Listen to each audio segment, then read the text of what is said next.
आप सुन रहे हैं जगत गुरु तत्वदर्शी संत रामपाल जी महाराज द्वारा लिखित पुस्तक गीता तेरा ज्ञान अमृत का पेज नंबर 115। इस मंत्र में चौथे धाम का वर्णन है। आप जी सृष्टि रचना में पढ़ेंगे, उससे पूर्ण जानकारी होगी। पढ़े इसी पुस्तक के पृष्ठ 120 पर परमात्मा ने ऊपर के 4 लोक अजर अमर रचे हैं। नंबर 1 अनामी लोक जो सबसे ऊपर है, नंबर 2 अगम लोक, नंबर 3 अलख लोक, नंबर 4 सत्य लोक। हम पृथ्वी लोक पर हैं। यहाँ से ऊपर के लोकों की गिनती करेंगे तो नंबर 1 सत्य लोक, नंबर 2 अलख लोक, नंबर 3 अगम लोक तथा चौथा अनामी लोक। उस चौथे धाम में बैठकर परमात्मा ने सर्व ब्रह्मांडों व लोकों की रचना की। शेष रचना सत्यलोक में बैठकर की थी। आर्य समाज के अनुवादकों ने तुरिया परमात्मा अर्थात चौथे परमात्मा का वर्णन किया है। यह चौथा धाम है। उसमें मूल पाठ मंत्र 19 का भावार्थ है कि तत्वदर्शी संत चौथे धाम तथा चौथे परमात्मा का विभक्ति यानी भिन्न भिन्न वर्णन करता है। पाठक जन कृपया पढ़ें सृष्टि रचना इसी पुस्तक के पृष्ठ 120 पर, जिससे आप जी को ज्ञान होगा कि लेखक यानी संत रामपाल दास ही वह तत्वदर्शी संत है जो तत्व ज्ञान से परिचित है। विवेचन ऋग्वेद मंडल 9 सूक्त 96 मंत्र 20 का यथार्थ जानते हैं। इस मंत्र का अनुवाद महर्षि दयानंद के चेलों द्वारा किया गया है। इनका दृष्टिकोण यह रहा है कि परमात्मा निराकार है, क्योंकि महर्षि दयानंद जी ने यह बात दृढ़ की है कि परमात्मा निराकार है। इसलिए अनुवादक ने सीधे मंत्र का अनुवाद घुमा फिराकर किया है।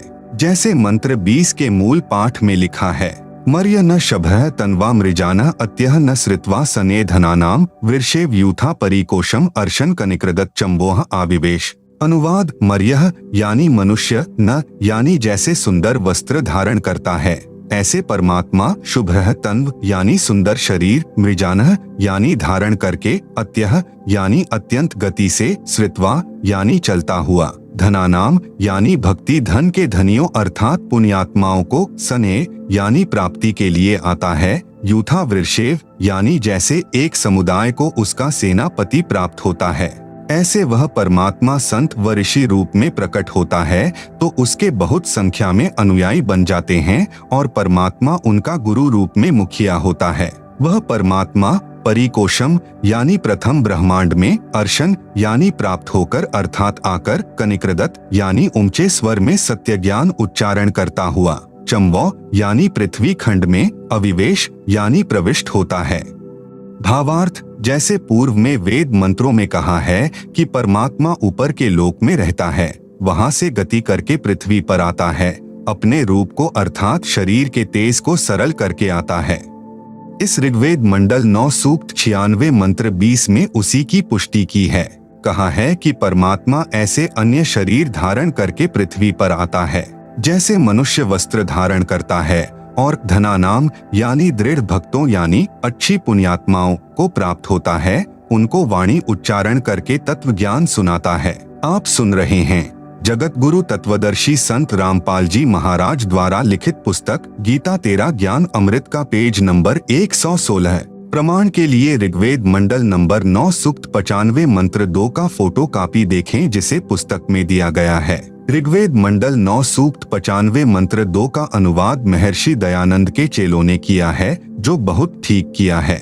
इसका भावार्थ है कि पूर्वोक्त परमात्मा अर्थात जिस परमात्मा के विषय में पहले वाले मंत्रों में ऊपर कहा गया है, वह सृजानः यानी अपना शरीर धारण करके, ऋतस्य पथ्याम यानी सत्य भक्ति का मार्ग अर्थात यथार्थ आध्यात्मिक ज्ञान अपनी अमृतमयी वाक अर्थात वाणी द्वारा मुक्ति मार्ग की प्रेरणा करता है। वह मंत्र ऐसा है जैसे अरितेव नावम यानी नाविक नौका में बैठाकर पार कर देता है, ऐसे ही परमात्मा सत्य भक्ति मार्ग रूपी नौका के द्वारा साधक को संसार रूपी दरिया के पार करता है।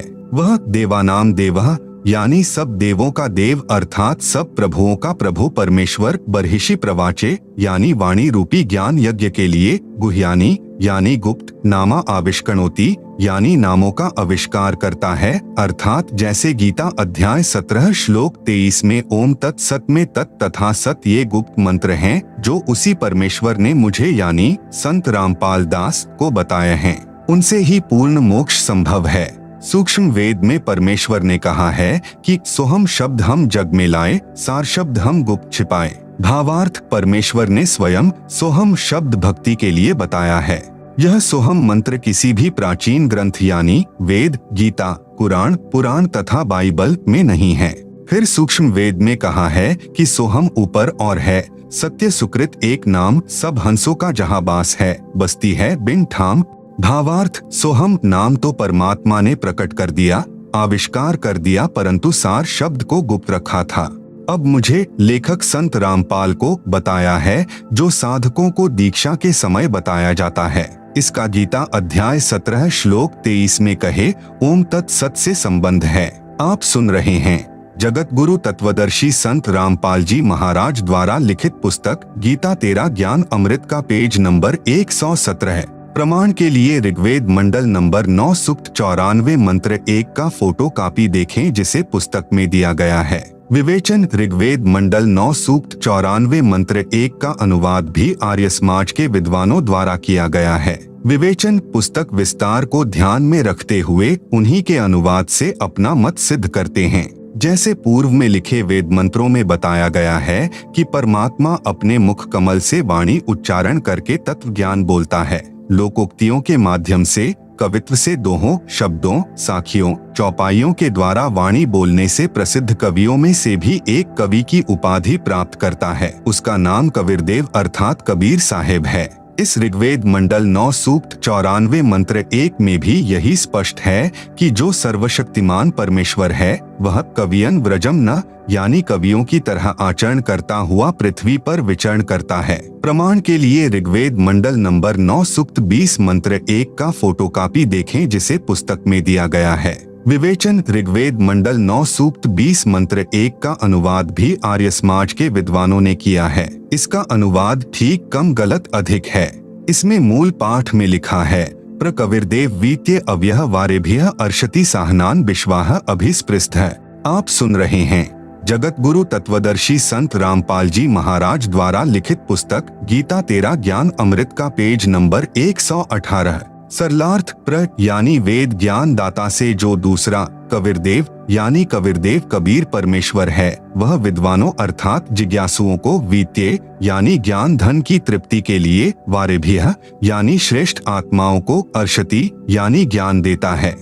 वह अव्यय यानी अविनाशी है, रक्षक है, साहनान यानी सहनशील, विश्वाह यानी तत्व ज्ञानहीन सर्व दुष्टों को, स्पृधः यानी अध्यात्म ज्ञान की कृपा स्पर्धा अर्थात ज्ञान गोष्ठी रूपी वाक युद्ध में, अभि यानी पूर्ण रूप से तिरस्कृत करता है, उनको फिट्टे मुंह कर देता है।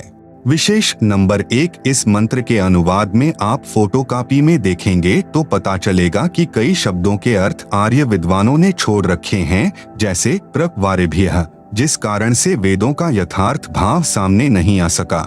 नंबर 2 मेरे अनुवाद से स्पष्ट है कि वह परमात्मा अच्छी आत्माओं, दृढ़ भक्तों को ज्ञान देता है। उसका नाम भी लिखा है कबीरदेव। हम कबीर परमेश्वर कहते हैं। प्रमाण ऋग्वेद मंडल नंबर 9 सूक्त 54 मंत्र 3 का फोटोकॉपी दिया गया है, जिसे आप पुस्तक में देख सकते हैं। विवेचन, ऋग्वेद मंडल 9 सूक्त 54 मंत्र 3 की फोटोकॉपी में आप देखें। इसका अनुवाद आर्य समाज के विद्वानों ने किया है। उनके अनुवाद में भी स्पष्ट है कि वह परमात्मा भुवनोपरि यानी संपूर्ण ब्रह्मांडों के ऊर्ध्व अर्थात ऊपर, तिष्ठति यानी विराजमान है, ऊपर बैठा है। इसका यथार्थ अनुवाद इस प्रकार है। अयम यानी यह, सोमा देव यानी अमर परमेश्वर, सूर्य यानी सूर्य के, न यानी समान, विश्वानी यानी सर्व को, पुनानः यानी पवित्र करता हुआ, भुवनोपरि यानी सर्व ब्रह्मांडों के ऊर्ध्व अर्थात ऊपर, तिष्ठति यानी बैठा है। भावार्थ, जैसे सूर्य ऊपर है और अपना प्रकाश तथा उष्णता से सर्व को लाभ दे रहा है, इसी प्रकार यह अमर परमेश्वर जिसका ऊपर के मंत्रों में वर्णन किया है, सर्व ब्रह्मांडों के ऊपर बैठकर अपनी निराकार शक्ति से सर्व प्राणियों को लाभ दे रहा है तथा सर्व ब्रह्मांडों का संचालन कर रहा है। तर्क, महर्षि दयानंद का अर्थात आर्य समाजियों का मत है कि परमात्मा किसी एक स्थान पर किसी लोक विशेष में नहीं रहता। आप सुन रहे हैं जगतगुरु तत्वदर्शी संत रामपाल जी महाराज द्वारा लिखित पुस्तक गीता तेरा ज्ञान अमृत का पेज नंबर 119। प्रमाण सत्यार्थ प्रकाश समुल्लास यानी चैप्टर नंबर 7 पृष्ठ 148 पर आर्य साहित्य प्रचार ट्रस्ट 427 गली मंदिर वाली नया बांस दिल्ली 78वां संस्करण। किसी ने प्रश्न किया, ईश्वर व्यापक है व किसी देश विशेष में रहता है?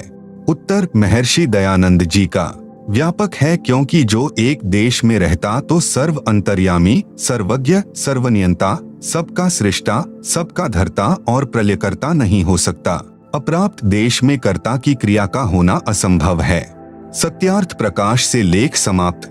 महर्षि दयानंद जी नहीं मानते थे कि परमात्मा किसी देश अर्थात स्थान विशेष पर रहता है। महर्षि दयानंद जी वेद ज्ञान को सत्य ज्ञान मानते थे। आप जी ने अनेकों वेद मंत्रों में अपनी आंखों पढ़ा कि परमेश्वर ऊपर एक स्थान पर रहता है, वहां से गति करके यहाँ भी प्रकट होता है। महर्षि दयानंद तथा आर्यसमाजी परमात्मा को निराकार मानते हैं।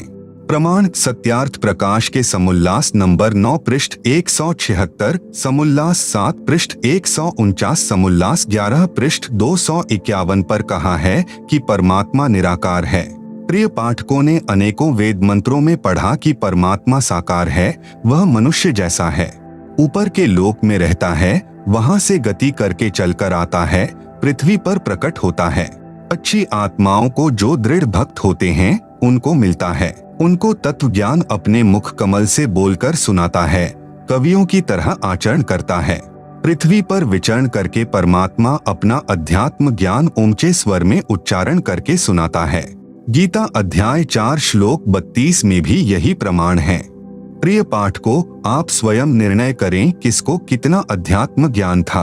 विशेष आश्चर्य यह है कि वेद मंत्रों का अनुवाद भी महर्षि दयानंद जी तथा उनके चेलों आर्यसमाजियों ने किया हुआ है, जिसमें उनके मत का विरोध है। निवेदन, वेद मंत्रों की फोटोकॉपियां लगाने का उद्देश्य यह है कि यदि मैं यानी लेखक अनुवाद करके पुस्तक में लगाता तो अन्य व्यक्ति यह कह देते कि संत रामपाल को संस्कृत भाषा का ज्ञान नहीं है, इसलिए इनके अनुवाद पर विश्वास नहीं किया जा सकता।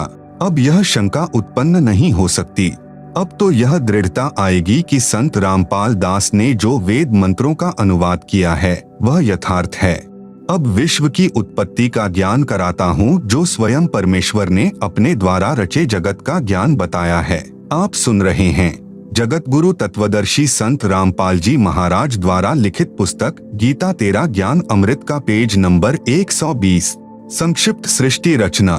सबसे पहले सत्पुरुष अकेले थे, कोई रचना नहीं थी।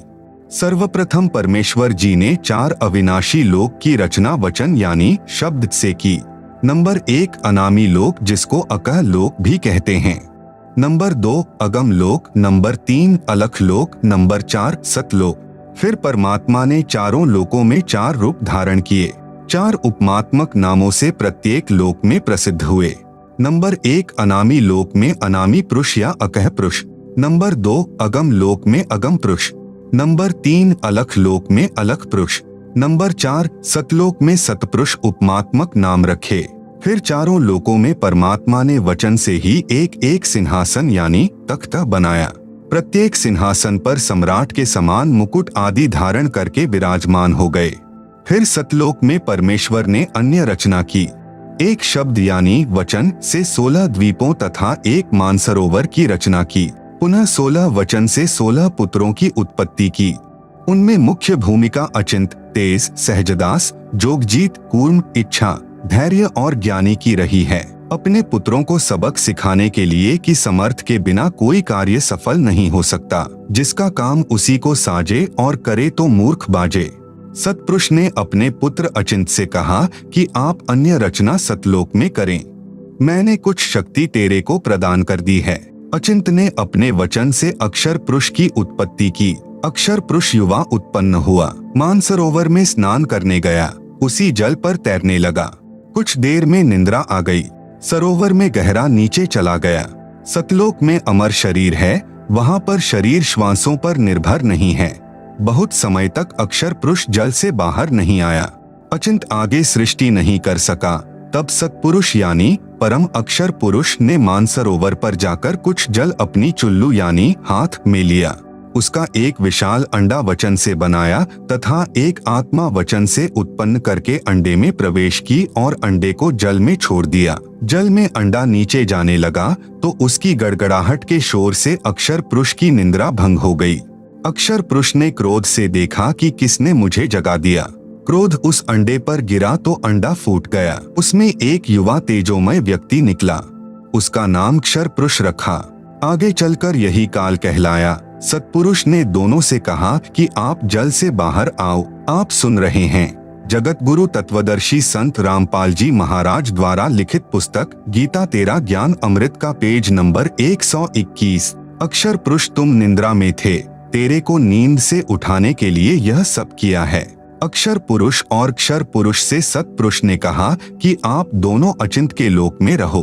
कुछ समय के पश्चात क्षर पुरुष, जिसे ज्योति निरंजन काल भी कहते हैं, ने मन में विचार किया कि हम तीन तो एक लोक में रह रहे हैं, मेरे अन्य भाई एक एक द्वीप में रह रहे हैं। यह विचार कर उसने अलग द्वीप प्राप्त करने के लिए तप प्रारंभ किया। इससे पहले सत्पुरुष जी ने अपने पुत्र अचिंत से कहा कि आप सृष्टि रचना नहीं कर सकते। मैंने तुम्हें यह शिक्षा देने के लिए ही आपसे कहा कि अन्य रचना कर, परंतु अचिंत आप तो अक्षर पुरुष को भी नहीं उठा सके। अब आगे कोई भी यह कोशिश न करना। सर्व रचना मैं अपनी शब्द शक्ति से रचूंगा। सत्पुरुष जी ने सतलोक में असंख्यों लोक रचे तथा प्रत्येक में अपने वचन यानी शब्द से अन्य आत्माओं की उत्पत्ति की। ये सब लोक सत्पुरुष के सिंहासन के इर्द गिर्द थे। इनमें केवल नरहंस, सतलोक में मनुष्यों को हंस कहते हैं, ही रहते हैं और उनको परमेश्वर ने शक्ति दे रखी है कि वे अपना परिवार नरहंस वचन से उत्पन्न कर सकते हैं। वे केवल 2 पुत्र ही उत्पन्न कर सकते हैं। क्षर पुरुष यानी ज्योति निरंजन ने तप करना शुरू किया। उसने 70 युग तक तप किया। सत्पुरुष जी ने क्षर पुरुष से पूछा कि आप तप किस लिए कर रहे हो? क्षर पुरुष ने कहा कि यह स्थान मेरे लिए कम है, मुझे अलग स्थान चाहिए। परमेश्वर यानी सत्पुरुष जी ने उसे 70 युग के तप के प्रतिफल में 21 ब्रह्मांड दे दिए जो सतलोक के बाहरी क्षेत्र में थे, जैसे 21 प्लॉट मिल गए हों।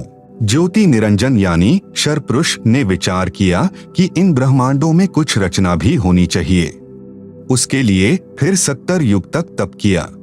फिर सत्पुरुष जी ने पूछा कि अब क्या चाहता है? क्षर पुरुष ने कहा कि सृष्टि रचना की सामग्री देने की कृपा करें।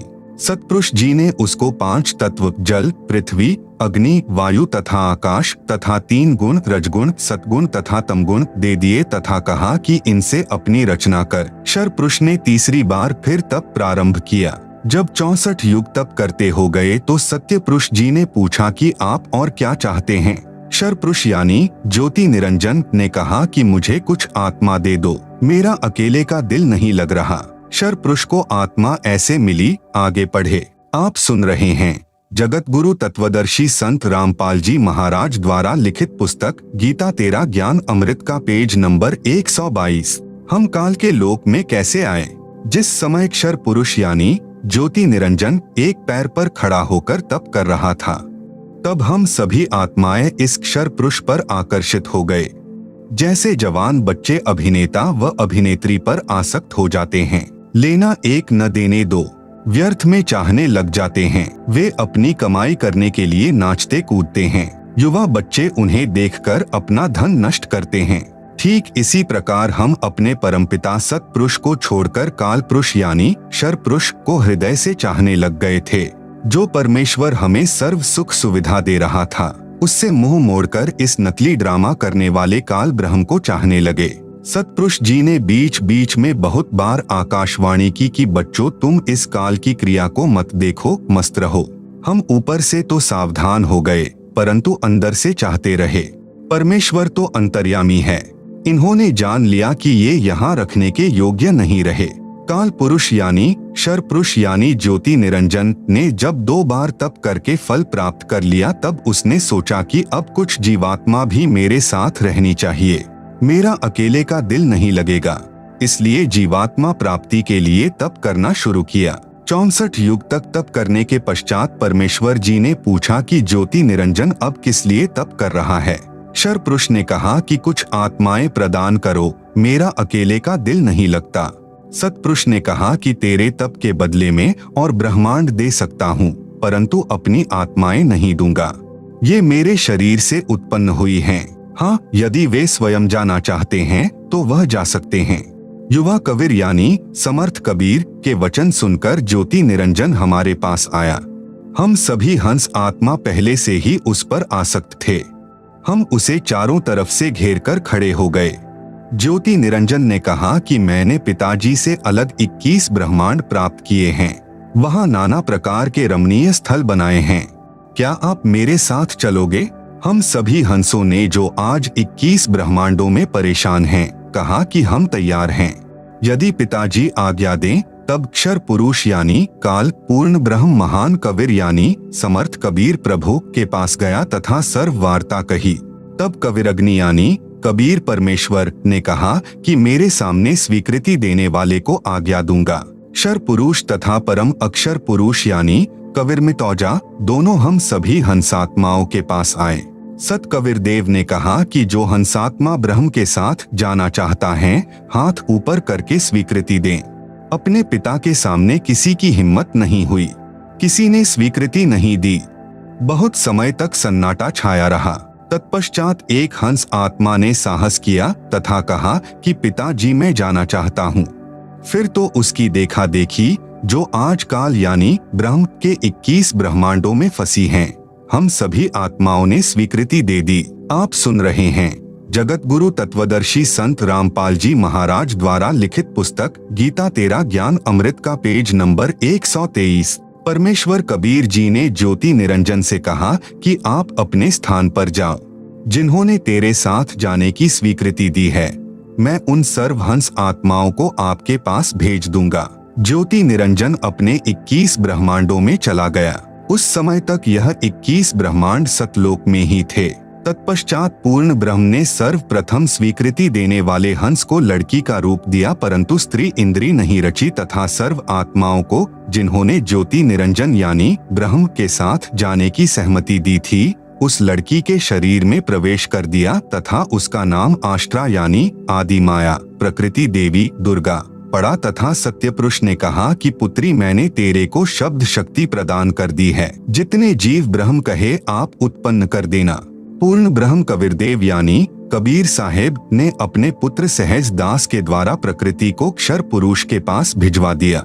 सहज दास जी ने ज्योति निरंजन को बताया कि पिताजी ने इस बहन के शरीर में उन सब आत्माओं को प्रवेश कर दिया है, जिन्होंने आपके साथ जाने की सहमति व्यक्त की थी। इसको वचन शक्ति प्रदान की है।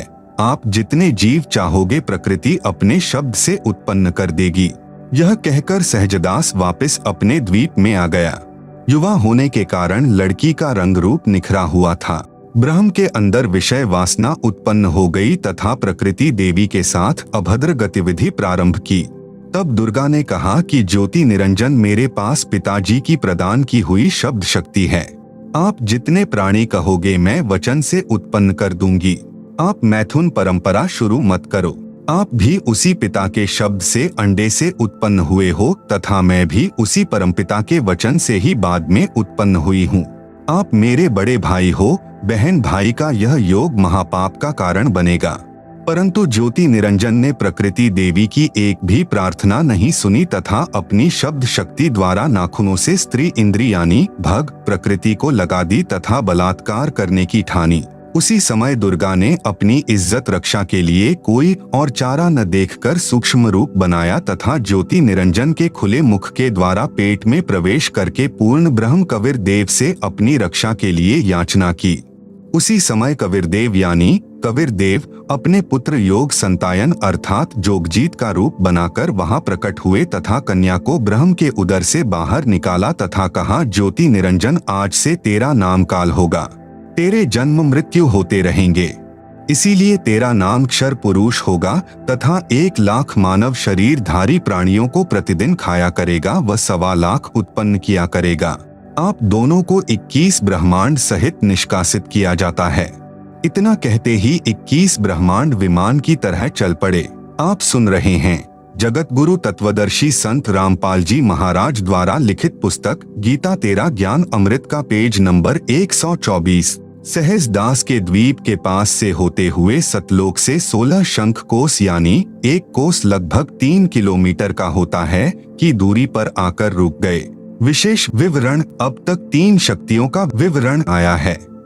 नंबर 1 पूर्ण ब्रह्म, जिसे अन्य उपमात्मक नामों से भी जाना जाता है, जैसे सतपुरुष, अकाल पुरुष, शब्द स्वरूपी राम, परम अक्षर ब्रह्म पुरुष आदि। यह पूर्ण ब्रह्म असंख्य ब्रह्मांडों का स्वामी है तथा वास्तव में अविनाशी है। नंबर 2 परब्रह्म, जिसे अक्षर पुरुष भी कहा जाता है, यह वास्तव में अविनाशी नहीं है। यह 7 शंख ब्रह्मांडों का स्वामी है।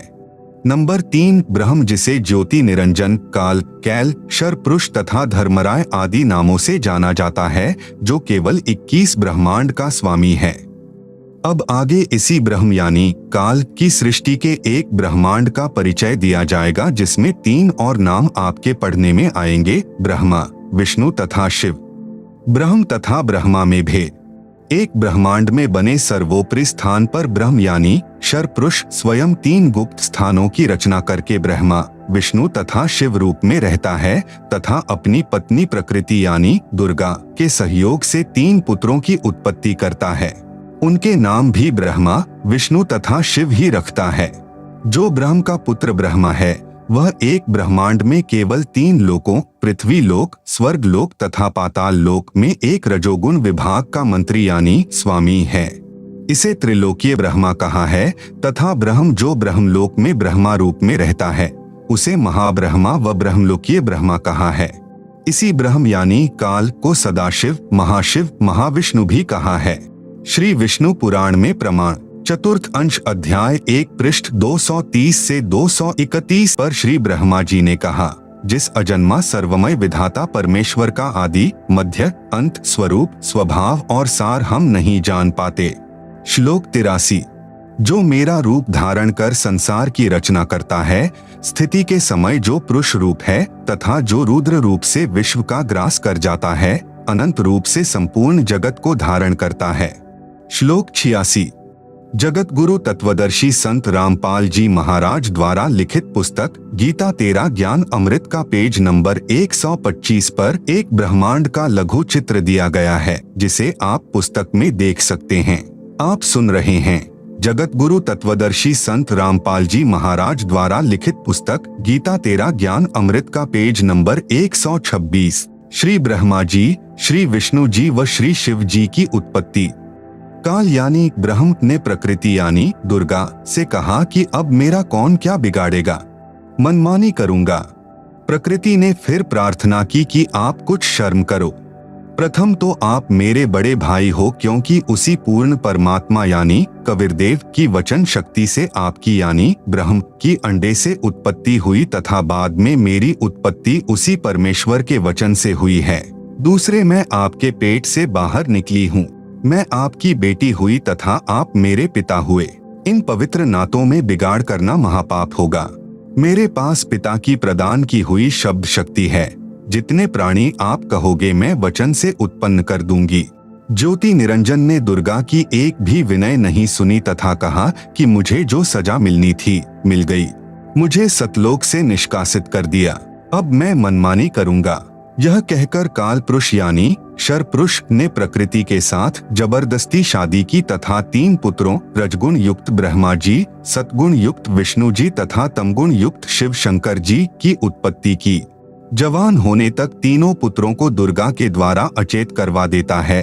फिर युवा होने पर श्री ब्रह्मा जी को कमल के फूल पर, श्री विष्णु जी को शेष नाग की शया पर तथा श्री शिव जी को कैलाश पर्वत पर सचेत करके इकट्ठे कर देता है। तत्पश्चात प्रकृति यानी दुर्गा द्वारा इन तीनों का विवाह कर दिया जाता है तथा एक ब्रह्मांड में 3 लोकों, स्वर्ग लोक, पृथ्वी लोक तथा पाताल लोक में एक एक विभाग के मंत्री पद को संभालता है।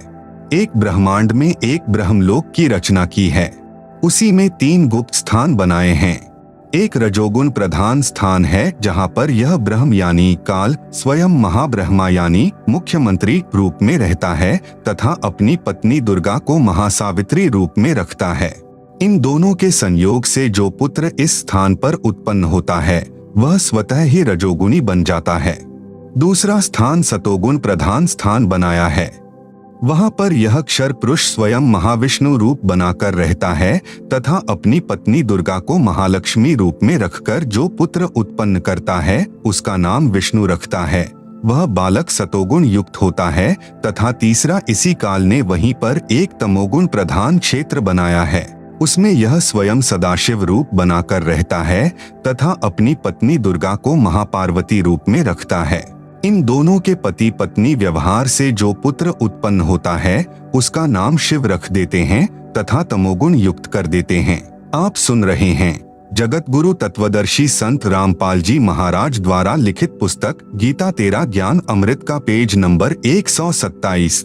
प्रमाण के लिए देखें पवित्र श्री शिव महापुराण विधवेश्वर संहिता के पृष्ठ 24 से 26 पर, जिसमें ब्रह्मा विष्णु रुद्र तथा महेश्वर से अन्य सदाशिव है तथा रुद्र संहिता अध्याय 6 तथा 7, 9 पृष्ठ नंबर 100 से 105 तथा 110 पर अनुवाद करता श्री हनुमान प्रसाद पोद्दार, गीता प्रेस गोरखपुर से प्रकाशित तथा पवित्र श्रीमद् देवी महापुराण तीसरा स्कंद पृष्ठ नंबर 114 से 123 तक, गीता प्रेस गोरखपुर से प्रकाशित, जिसके अनुवाद करता है श्री हनुमान प्रसाद पोद्दार चिमन लाल गोस्वामी। फिर इन्हीं को धोखे में रखकर अपने खाने के लिए जीवों की उत्पत्ति श्री ब्रह्मा जी द्वारा तथा स्थिति एक दूसरे को मोह ममता में रखकर काल जाल में रखना श्री विष्णु जी से तथा सहाय, क्योंकि काल पुरुष को श्रापवश 1 लाख मानव शरीर धारी प्राणियों के सूक्ष्म शरीर से मैल निकालकर खाना होता है।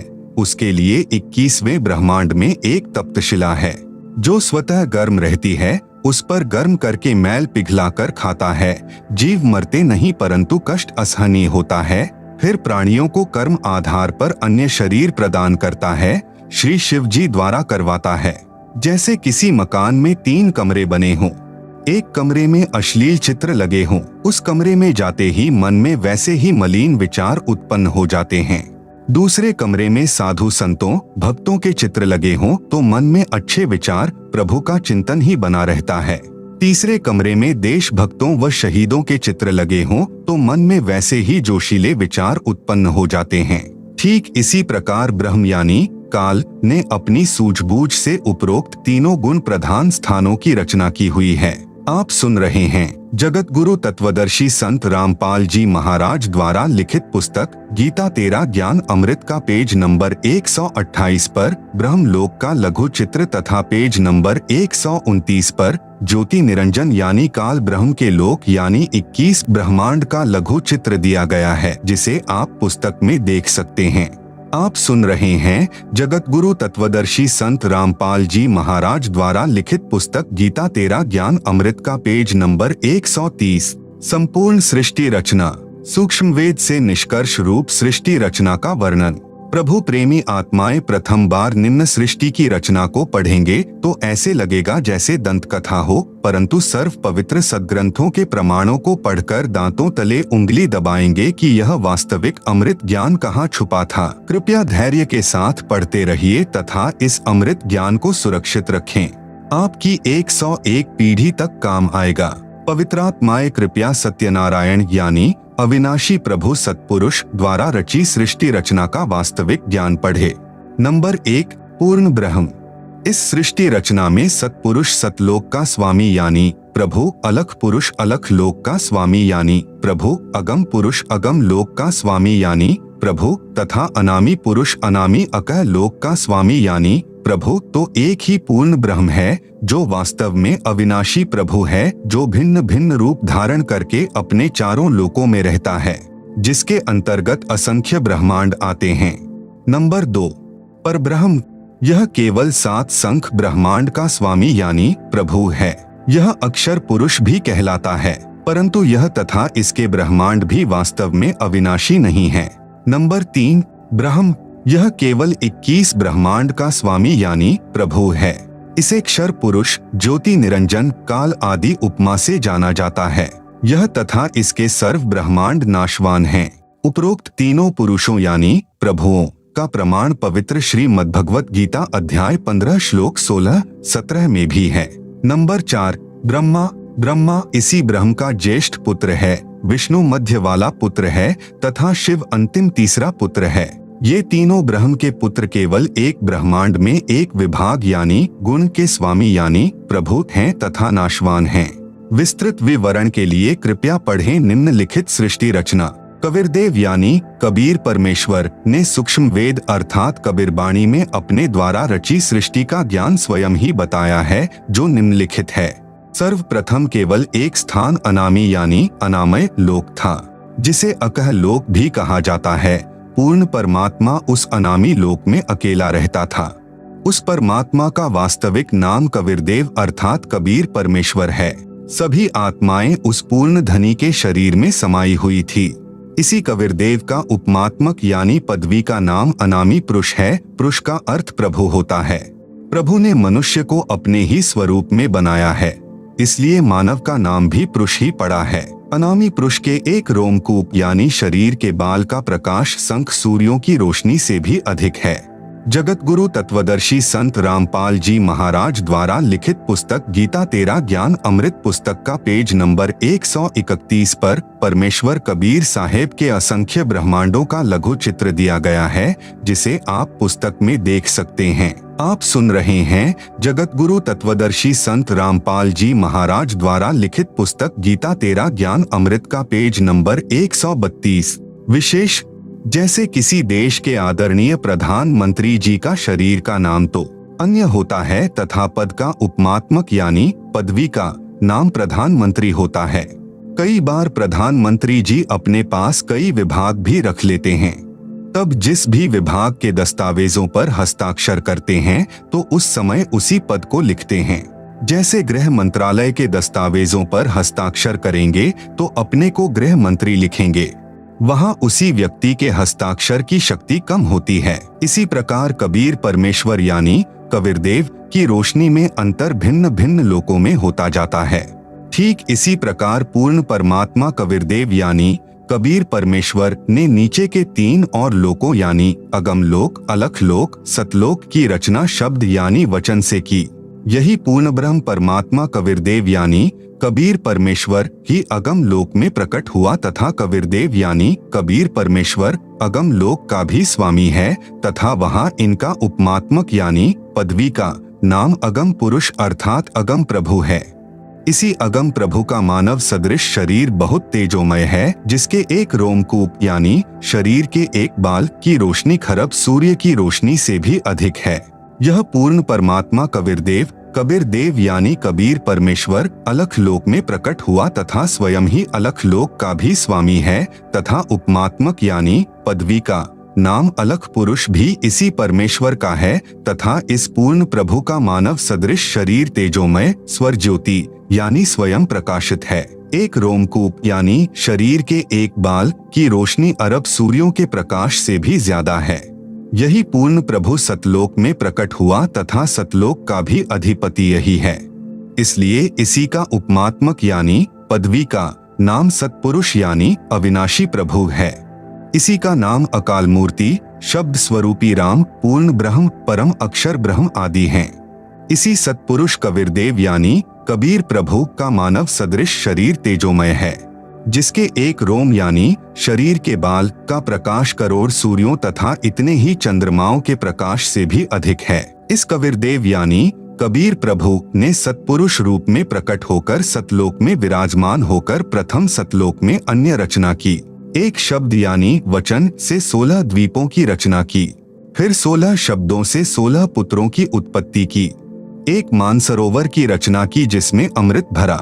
16 पुत्रों के नाम हैं नंबर 1 कूर्म, नंबर 2 ज्ञानी, नंबर 3 विवेक, नंबर 4 तेज, नंबर 5 सहज, नंबर 6 संतोष, नंबर 7 सुरती, नंबर 8 आनंद, नंबर 9 क्षमा, नंबर 10 निष्काम, नंबर 11 जलरंगी, नंबर 12 अचिंत, नंबर 13 प्रेम, नंबर 14 दयाल, नंबर 15 धैर्य, नंबर 16 योग संतायन अर्थात योगजीत। सतपुरुष कबीरदेव ने अपने पुत्र अचिंत को सत्यलोक की अन्य रचना का भार सौंपा तथा शक्ति प्रदान की। अचिंत ने अक्षर पुरुष यानी परब्रह्म की शब्द से उत्पत्ति की तथा कहा कि मेरी मदद करना। आप सुन रहे हैं जगत गुरु तत्वदर्शी संत रामपाल जी महाराज द्वारा लिखित पुस्तक गीता तेरा ज्ञान अमृत का पेज नंबर 133। अक्षर पुरुष स्नान करने मानसरोवर पर गया, वहां आनंद आया तथा सो गया। लंबे समय तक बाहर नहीं आया। तब अचिंत की प्रार्थना पर अक्षर पुरुष को नींद से जगाने के लिए कबीरदेव यानी कबीर परमेश्वर ने उसी मानसरोवर से कुछ अमृत जल लेकर एक अंडा बनाया तथा उस अंडे में एक आत्मा प्रवेश की तथा अंडे को मानसरोवर के अमृत जल में छोड़ा। अंडे की गड़गड़ाहट से अक्षर पुरुष की निंद्रा भंग हुई। उसने अंडे को क्रोध से देखा, जिस कारण से अंडे के 2 भाग हो गए। उसमें से ज्योति निरंजन यानी क्षर पुरुष निकला, जो आगे चलकर काल कहलाया। इसका वास्तविक नाम कैल है। तब सत्पुरुष यानी कबीरदेव ने आकाशवाणी की कि आप दोनों बाहर आओ तथा अचिंत के द्वीप में रहो। आज्ञा पाकर अक्षर पुरुष तथा क्षर पुरुष यानी कैल दोनों अचिंत के द्वीप में रहने लगे। बच्चों की नालायकी उन्हीं को दिखाई कि कहीं फिर प्रभुता की तरफ न बन जाए, क्योंकि समर्थ बिन कार्य सफल नहीं होता। फिर पूर्ण धनी कबीरदेव ने सर्व रचना स्वयं की। अपनी शब्द शक्ति से एक राजेश्वरी यानी राष्ट्रीय शक्ति उत्पन्न की, जिससे सर्व ब्रह्मांडों को स्थापित किया। इसी को पराशक्ति परानंदनी भी कहते हैं। पूर्ण ब्रह्म ने सर्व आत्माओं को अपने ही अंदर से अपनी वचन शक्ति से अपने मानव शरीर सदृश उत्पन्न किया। प्रत्येक हंस आत्मा का परमात्मा जैसा ही शरीर रचा, जिसका तेज 16 सूर्यों जैसा मानव सदृश ही है। परंतु परमेश्वर के शरीर के एक रोमकूप का प्रकाश करोड़ों सूर्यों से भी ज्यादा है। बहुत समय उपरांत क्षर पुरुष यानी ज्योति निरंजन ने सोचा कि हम तीनों यानी अचिंत अक्षर पुरुष क्षर पुरुष एक द्वीप में रह रहे हैं तथा अन्य एक द्वीप में रह रहे हैं। मैं भी साधना करके अलग द्वीप प्राप्त करूंगा। उसने ऐसा विचार करके एक पैर पर खड़ा होकर 70 युग तक तप किया। आत्माएं काल के जाल में कैसे फंसी? विशेष जब ब्रह्म यानी ज्योति निरंजन तप कर रहा था, हम सभी आत्माएं जो आज ज्योति निरंजन के 21 ब्रह्मांडों में रहते हैं, इसकी साधना पर आसक्त हो गए तथा अंतरात्मा से इसे चाहने लगे। अपने सुखदायी प्रभु सत्य पुरुष से विमुख हो गए, जिस कारण से पतिव्रता पद से गिर गए। पूर्ण प्रभु के बार बार सावधान करने पर भी हमारी आसक्ति क्षर पुरुष से नहीं हटी। यही प्रभाव आज भी काल सृष्टि में विद्यमान है। जैसे नौजवान बच्चे फिल्म स्टारों यानी अभिनेताओं तथा अभिनेत्रियों की बनावटी अदाओं तथा अपने रोजगार उद्देश्य से कर रहे भूमिका पर अति आसक्त हो जाते हैं, रोकने से नहीं रुकते। यदि कोई अभिनेता या अभिनेत्री निकटवर्ती शहर में आ जाए तो देखें उन नादान बच्चों की भीड़ केवल दर्शन करने के लिए बहुसंख्या में एकत्रित हो जाती हैं। आप सुन रहे हैं जगत गुरु तत्वदर्शी संत रामपाल जी महाराज द्वारा लिखित पुस्तक गीता तेरा ज्ञान अमृत का पेज नंबर 134। लेना एक न देने दो, रोजी रोटी अभिनेता कमा रहे हैं, नौजवान बच्चे लुट रहे हैं। माता पिता कितना ही समझाएं किंतु बच्चे नहीं मानते।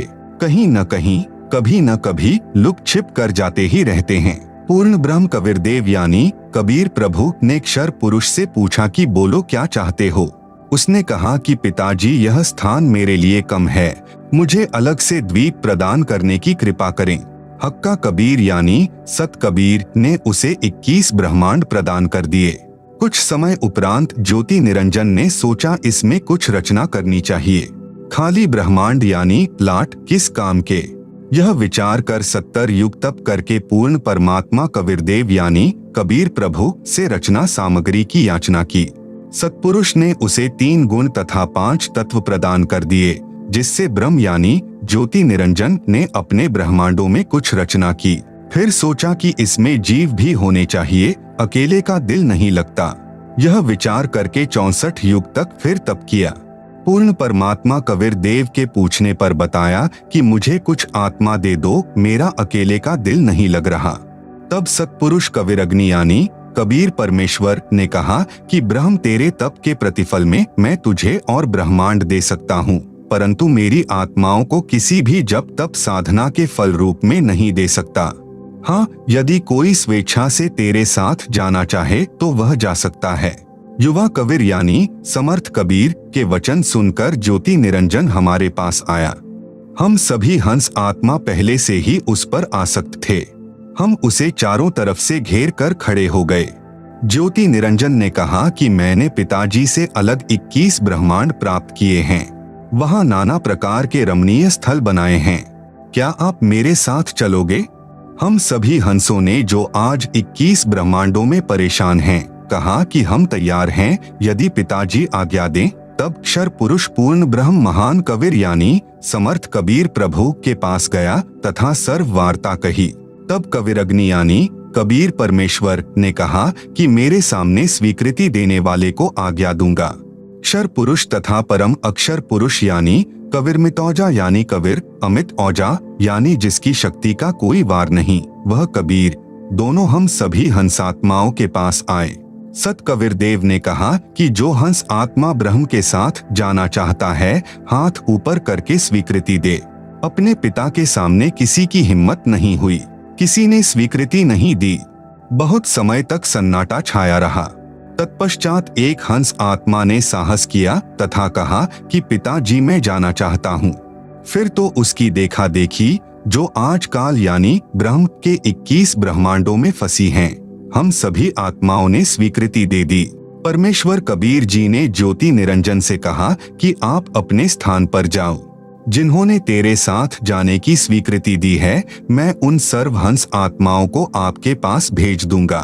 आप सुन रहे हैं जगत गुरु तत्वदर्शी संत रामपाल जी महाराज द्वारा लिखित पुस्तक गीता तेरा ज्ञान अमृत का पेज नंबर 135।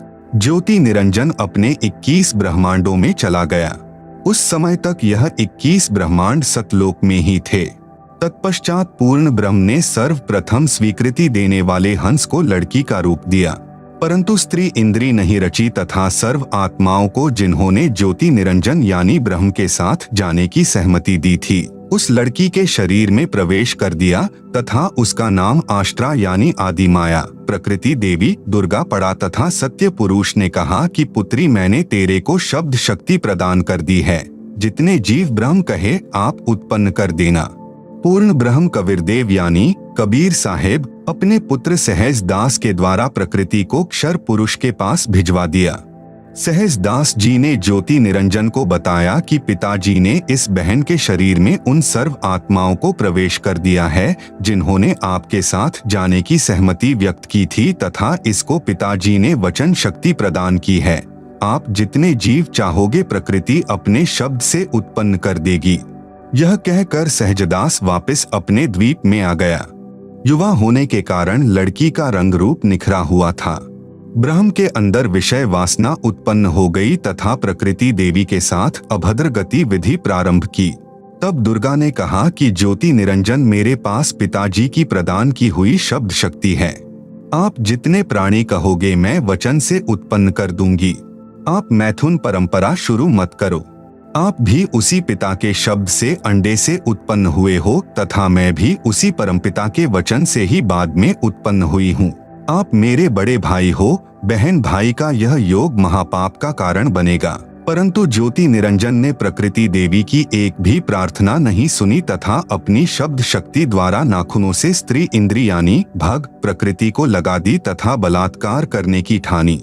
उसी समय दुर्गा ने अपनी इज्जत रक्षा के लिए कोई और चारा न देख सूक्ष्म रूप बनाया तथा ज्योति निरंजन के खुले मुख के द्वारा पेट में प्रवेश करके पूर्ण ब्रह्म कबीर देव से अपनी रक्षा के लिए याचना की। उसी समय कबीर देव यानी कबीर देव अपने पुत्र योग संतायन अर्थात जोगजीत का रूप बनाकर वहां प्रकट हुए तथा कन्या को ब्रह्म के उदर से बाहर निकाला तथा कहा कि ज्योति निरंजन, आज से तेरा नाम काल होगा। तेरे जन्म मृत्यु होते रहेंगे, इसीलिए तेरा नाम क्षर पुरुष होगा तथा 1 लाख मानव शरीरधारी प्राणियों को प्रतिदिन खाया करेगा व 1.25 लाख उत्पन्न किया करेगा। आप दोनों को 21 ब्रह्मांड सहित निष्कासित किया जाता है। इतना कहते ही 21 ब्रह्मांड विमान की तरह चल पड़े। सहज दास के द्वीप के पास से होते हुए सतलोक से 16 संख कोस यानी 1 कोस लगभग 3 किलोमीटर का होता है की दूरी पर आकर रुक गए। जगत गुरु तत्वदर्शी संत रामपाल जी महाराज द्वारा लिखित पुस्तक गीता तेरा ज्ञान अमृत का पेज नंबर 136 पर एक ब्रह्मांड का लघु चित्र दिया गया है, जिसे आप पुस्तक में देख सकते हैं। आप सुन रहे हैं जगत गुरु तत्वदर्शी संत रामपाल जी महाराज द्वारा लिखित पुस्तक गीता तेरा ज्ञान अमृत का पेज नंबर 137। विशेष विवरण। अब तक 3 शक्तियों का विवरण आया है। नंबर 1, पूर्ण ब्रह्म, जिसे अन्य उपमात्मक नामों से भी जाना जाता है, जैसे सत्पुरुष, अकाल पुरुष, शब्द स्वरूपी राम, परम अक्षर ब्रह्म पुरुष आदि। यह पूर्ण ब्रह्म असंख्य ब्रह्मांडों का स्वामी है तथा वास्तव में अविनाशी है। नंबर 2, परब्रह्म, जिसे अक्षर पुरुष भी कहा जाता है, यह वास्तव में अविनाशी नहीं है। यह 7 शंख ब्रह्मांडों का स्वामी है। नंबर 3, ब्रह्म, जिसे ज्योति निरंजन, काल, कैल, शर पुरुष तथा धर्मराय आदि नामों से जाना जाता है, जो केवल 21 ब्रह्मांड का स्वामी है। अब आगे इसी ब्रह्म यानी काल की सृष्टि के एक ब्रह्मांड का परिचय दिया जाएगा, जिसमें 3 और नाम आपके पढ़ने में आएंगे: ब्रह्मा, विष्णु तथा शिव। ब्रह्म तथा ब्रह्मा में भेद। एक ब्रह्मांड में बने सर्वोपरि स्थान पर ब्रह्म यानी अक्षर पुरुष स्वयं 3 गुप्त स्थानों की रचना करके ब्रह्मा, विष्णु तथा शिव रूप में रहता है तथा अपनी पत्नी प्रकृति यानी दुर्गा के सहयोग से 3 पुत्रों की उत्पत्ति करता है। उनके नाम भी ब्रह्मा, विष्णु तथा शिव ही रखता है। जो ब्रह्म का पुत्र ब्रह्मा है, वह एक ब्रह्मांड में केवल 3 लोकों यानी पृथ्वी लोक, स्वर्ग लोक तथा पाताल लोक में एक रजोगुण विभाग का मंत्री यानी स्वामी है। इसे त्रिलोकीय ब्रह्मा कहा है तथा ब्रह्म, जो ब्रह्मलोक में ब्रह्मा रूप में रहता है, उसे महाब्रह्मा व ब्रह्मलोकीय ब्रह्मा कहा है। इसी ब्रह्म यानी काल को सदाशिव, महाशिव, महाविष्णु भी कहा है। श्री विष्णु पुराण में प्रमाण चतुर्थ अंश अध्याय 1 पृष्ठ 230-231 पर श्री ब्रह्मा जी ने कहा, जिस अजन्मा सर्वमय विधाता परमेश्वर का आदि, मध्य, अंत, स्वरूप, स्वभाव और सार हम नहीं जान पाते। श्लोक 83। जो मेरा रूप धारण कर संसार की रचना करता है, स्थिति के समय जो पुरुष रूप है तथा जो रुद्र रूप से विश्व का ग्रास कर जाता है, अनंत रूप से संपूर्ण जगत को धारण करता है। श्लोक 86। श्री ब्रह्मा जी, श्री विष्णु जी व श्री शिव जी की उत्पत्ति। काल यानी ब्रह्म ने प्रकृति यानी दुर्गा से कहा कि अब मेरा कौन क्या बिगाड़ेगा, मनमानी करूंगा। प्रकृति ने फिर प्रार्थना की कि आप कुछ शर्म करो, प्रथम तो आप मेरे बड़े भाई हो, क्योंकि उसी पूर्ण परमात्मा यानी कबीरदेव की वचन शक्ति से आपकी यानी ब्रह्म की अंडे से उत्पत्ति हुई तथा बाद में मेरी उत्पत्ति उसी परमेश्वर के वचन से हुई है। दूसरे, मैं आपके पेट से बाहर निकली हूँ, मैं आपकी बेटी हुई तथा आप मेरे पिता हुए। इन पवित्र नातों में बिगाड़ करना महापाप होगा। मेरे पास पिता की प्रदान की हुई शब्द शक्ति है। जितने प्राणी आप कहोगे मैं वचन से उत्पन्न कर दूंगी। आप सुन रहे हैं जगत गुरु तत्वदर्शी संत रामपाल जी महाराज द्वारा लिखित पुस्तक गीता तेरा ज्ञान अमृत का पेज नंबर 138। ज्योति निरंजन ने दुर्गा की एक भी विनय नहीं सुनी तथा कहा कि मुझे जो सजा मिलनी थी मिल गई, मुझे सतलोक से निष्कासित कर दिया, अब मनमानी करूंगा। यह कहकर काल पुरुष यानी शर पुरुष ने प्रकृति के साथ जबरदस्ती शादी की तथा 3 पुत्रों यानी रजगुण युक्त ब्रह्मा जी, सतगुण युक्त विष्णु जी तथा तमगुण युक्त शिव शंकर जी की उत्पत्ति की। जवान होने तक तीनों पुत्रों को दुर्गा के द्वारा अचेत करवा देता है। फिर युवा होने पर श्री ब्रह्मा जी को कमल के फूल पर, श्री विष्णु जी को शेष नाग की शया पर तथा श्री शिव जी को कैलाश पर्वत पर सचेत करके इकट्ठे कर देता है। तत्पश्चात प्रकृति दुर्गा द्वारा इन तीनों का विवाह कर दिया जाता है तथा एक ब्रह्मांड में 3 लोकों यानी स्वर्ग लोक, पृथ्वी लोक तथा पाताल लोक में एक एक विभाग के मंत्री यानी प्रभु नियुक्त कर देता है। जैसे श्री ब्रह्मा जी को रजोगुण विभाग का तथा विष्णु जी को सत्तोगुण विभाग का तथा श्री शिव शंकर जी को तमोगुण विभाग का प्रभु बनाया तथा काल ब्रह्म स्वयं गुप्त यानी महाब्रह्मा, महाविष्णु, महाशिव रूप से मुख्य मंत्री पद को संभालता है। एक ब्रह्मांड में एक ब्रह्मलोक की रचना की है, उसी में 3 गुप्त स्थान बनाए हैं। एक रजोगुण प्रधान स्थान है जहाँ पर यह ब्रह्म यानी काल स्वयं महाब्रह्मा मुख्यमंत्री रूप में रहता है तथा अपनी पत्नी दुर्गा को महासावित्री रूप में रखता है। इन दोनों के संयोग से जो पुत्र इस स्थान पर उत्पन्न होता है वह स्वतः ही रजोगुणी बन जाता है। दूसरा स्थान सतोगुण प्रधान स्थान बनाया है। वहाँ पर यह क्षर पुरुष स्वयं महाविष्णु रूप बनाकर रहता है तथा अपनी पत्नी दुर्गा को महालक्ष्मी रूप में रखकर जो पुत्र उत्पन्न करता है उसका नाम विष्णु रखता है। वह बालक सतोगुण युक्त होता है तथा तीसरा इसी काल ने वहीं पर एक तमोगुण प्रधान क्षेत्र बनाया है, उसमें यह स्वयं सदाशिव रूप बनाकर रहता है तथा अपनी पत्नी दुर्गा को महापार्वती रूप में रखता है। इन दोनों के पति पत्नी व्यवहार से जो पुत्र उत्पन्न होता है उसका नाम शिव रख देते हैं तथा तमोगुण युक्त कर देते हैं। प्रमाण के लिए देखें पवित्र श्री शिव महापुराण विधवेश्वर संहिता पृष्ठ 24-26, जिसमें ब्रह्मा, विष्णु, रुद्र तथा महेश्वर से अन्य सदाशिव है तथा रुद्र संहिता अध्याय 6 तथा 7-9 पृष्ठ नंबर 100 से 105 तथा 110 पर अनुवाद करता श्री हनुमान प्रसाद पोद्दार, गीता प्रेस गोरखपुर से प्रकाशित तथा पवित्र श्रीमद् देवी महापुराण तीसरा स्कंद पृष्ठ नंबर 114 से 123 तक, गीता प्रेस गोरखपुर से प्रकाशित, जिसके अनुवाद करता हैं श्री हनुमान प्रसाद पोद्दार चिमन लाल गोस्वामी। फिर इन्हीं को धोखे में रखकर अपने खाने के लिए जीवों की उत्पत्ति श्री ब्रह्मा जी द्वारा तथा स्थिति एक दूसरे को मोह ममता में रखकर काल जाल में रखना श्री विष्णु जी से तथा सहार, क्योंकि काल पुरुष को शापवश 1,00,000 मानव शरीर धारी प्राणियों के सूक्ष्म शरीर से मैल निकालकर खाना होता है।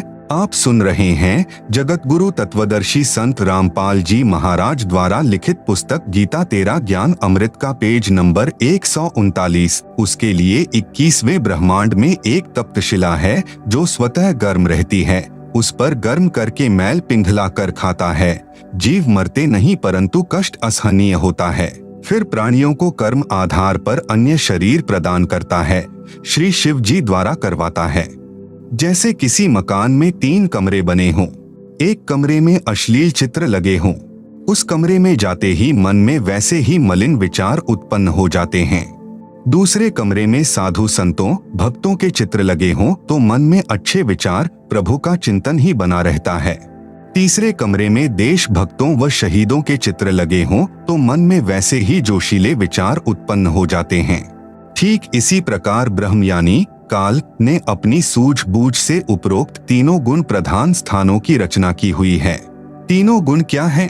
प्रमाण सहित तीनों गुण रजगुण ब्रह्मा जी, सतगुण विष्णु जी, तमगुण शिव जी हैं। ब्रह्म यानी काल तथा प्रकृति यानी दुर्गा से उत्पन्न हुए हैं तथा तीनों नाशवान हैं। प्रमाण गीता प्रेस गोरखपुर से प्रकाशित श्री शिव महापुराण, जिसके संपादक हैं श्री हनुमान प्रसाद पोद्दार, पृष्ठ संख्या 24 से 26 विधवेश्वर संहिता तथा पृष्ठ 110 अध्याय 9 रुद्र संहिता। इस प्रकार ब्रह्मा, विष्णु तथा शिव तीनों देवताओं में गुण हैं, परंतु शिव यानी ब्रह्म काल गुणातीत कहा गया है।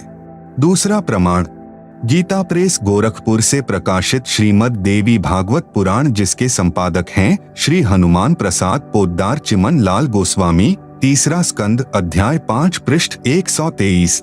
भगवान विष्णु ने दुर्गा की स्तुति की, कहा कि मैं यानी विष्णु, ब्रह्मा तथा शंकर तुम्हारी कृपा से विद्यमान हैं।